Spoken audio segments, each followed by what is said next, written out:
Utara memiliki beberapa tempat yang bisa dikunjungi dengan berbagai tema. Dan malam ini tim On The Spot akan mengajak Anda pecinta situs bebatuan ke beberapa situs batu unik di Sulawesi Utara.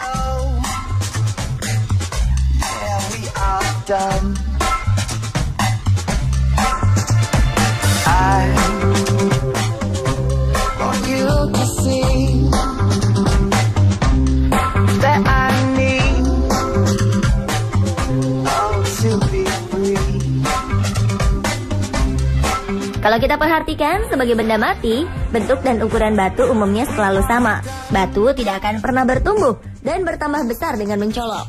Tapi tahukah Anda, jika di Manado, ada sebuah situs batu yang katanya bisa bertumbuh besar. Situs batu-batu ini bernama Sumanti. Karena fenomenanya yang sangat unik, sebagian warga Manado menganggap batu ini sebagai batu keramat. Batu Sumanti adalah susunan batu dengan berbagai ukuran dan bentuk. Batu-batu di sini berdiri berjajar dan konon terus bertumbuh dari hari ke hari. Pada zaman Minahasa Purba, batu Sumanti merupakan tempat untuk melakukan ritual rumuru, yaitu sebuah ritual mengusir dan memisahkan roh jahat atau wabah penyakit dari wilayah pemukiman. Biasanya batu-batu keramat di Minahasa menjadi tanda adanya pemukiman di daerah tersebut. Nah, situs batu ini juga menjadi pertanda bahwa tempat batu ini berada, yaitu Kecamatan Tikala. Daerah ini merupakan salah satu pemukiman tertua di Manado.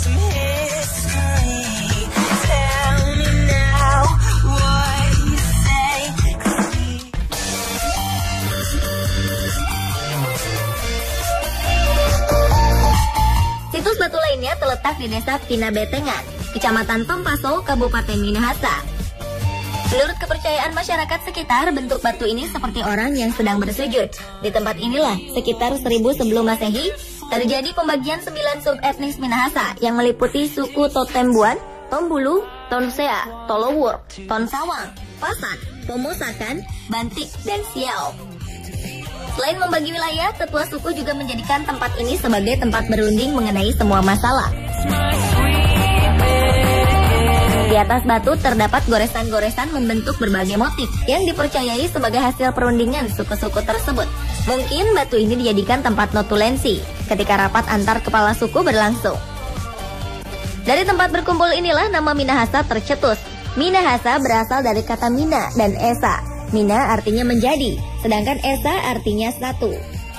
9 suku tersebut sepakat bersatu menjadi satu suku, yaitu Minahasa, dan berjanji akan mempertahankan tanah leluhur mereka walau harus mengorbankan jiwa dan raga. Selain menjadi objek wisata, Watu Pinabetengan juga menjadi salah satu tempat untuk berziarah dan berdoa. Sebagai wisatawan domestik maupun asing datang ke tempat ini dengan berbagai motivasi. Jika motivasinya jelek, kabarnya nasib buruk juga akan mengikutinya selama di situs ini. Menurut warga, ada yang mobilnya tiba-tiba jalan sendiri, atau juga ada yang dilempari batu oleh orang tak dikenal.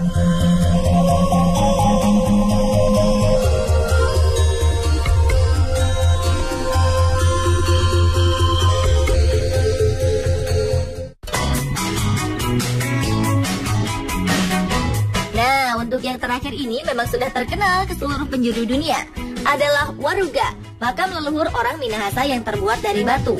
Setiap waruga terdiri dari 2 bagian. Bagian atas berbentuk segitiga seperti atap rumah, dan bagian bawah berbentuk kotak yang terdapat ruang di bagian tengahnya.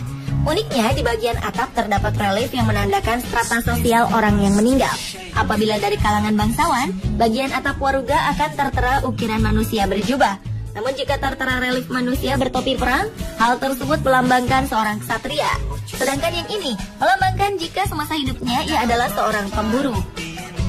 Waruga merupakan situs kuburan kuno Sulawesi Utara. Bentuknya seperti tabung yang terbuat dari batu dan ditutup oleh batu pula dengan berbagai bentuk yang unik.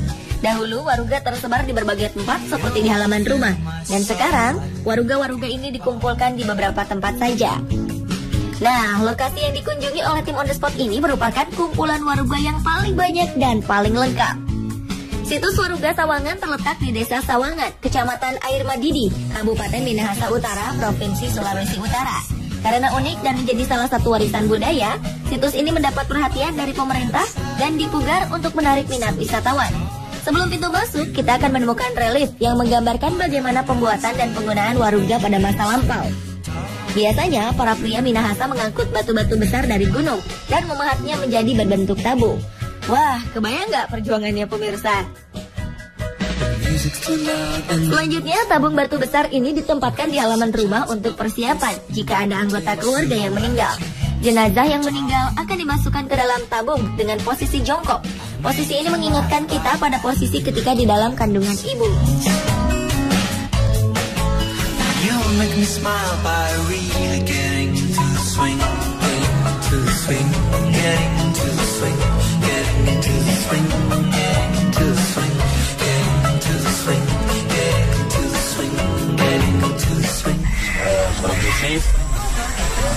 Maaf Bapak ganggu, saya Robi, jaga yang ada di sini Pak. Betul? Iya. Kalau saya Anton, saya yang sebagai jupal di sini. Jupal itu adalah juru pelihara. Juru peliharanya dari tangan warga ya Pak ya. Nah ini memang kuburan kuno ya Pak ya. Iya. Nah, yang dikenal dengan waruga itu cuma tradisi orang Minahasa. Jadi di Minahasa itu kurang lebih 2000 waruga namanya. Nah itu waruga namanya itu ada arti. Itu ada diartikan dari bahasa Tomse atau bahasa Tombulu. Wale maruga, wale itu artinya rumah, maruga itu artinya rat. Jadi ini rumah rat. Lalu dalamnya ini dia bolong. Jadi jenazah itu di dalam batu. Jadi ini tutup dan ini yang bagian bawah ini dia bolong. Waruga itu ada dua macam. Yang polos dan yang bermotif. Nah motifnya itu menggambarkan status sosial atau menggambarkan posisi dia waktu dia masih hidup.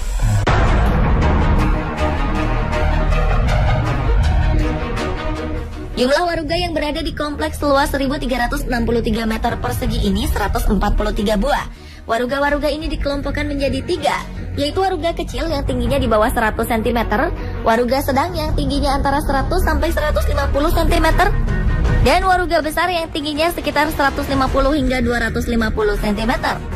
Uniknya pemirsa, ternyata satu waruga tidak hanya diisi oleh satu jenazah saja. Beberapa waruga diisi lebih dari satu jenazah. Misalnya jenazah sebelumnya sudah membusuk dan tinggal tulang, maka dapat diisi jenazah baru yang masih merupakan keluarganya. Uniknya lagi, masing-masing waruga akan diberi tanda pada penutupnya, sejumlah jenazah yang diisi. Tandanya seperti ini ya pemirsa.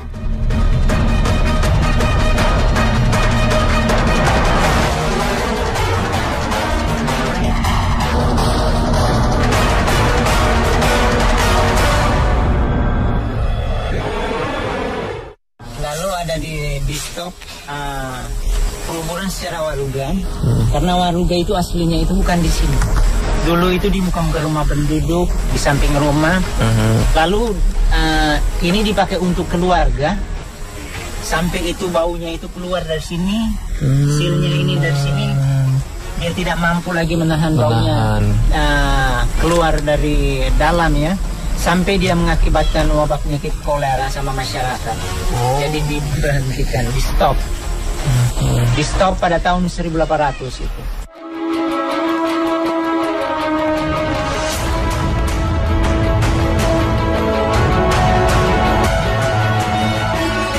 Keren ya pemirsa, situs ini sudah dicalonkan menjadi salah satu warisan dunia loh.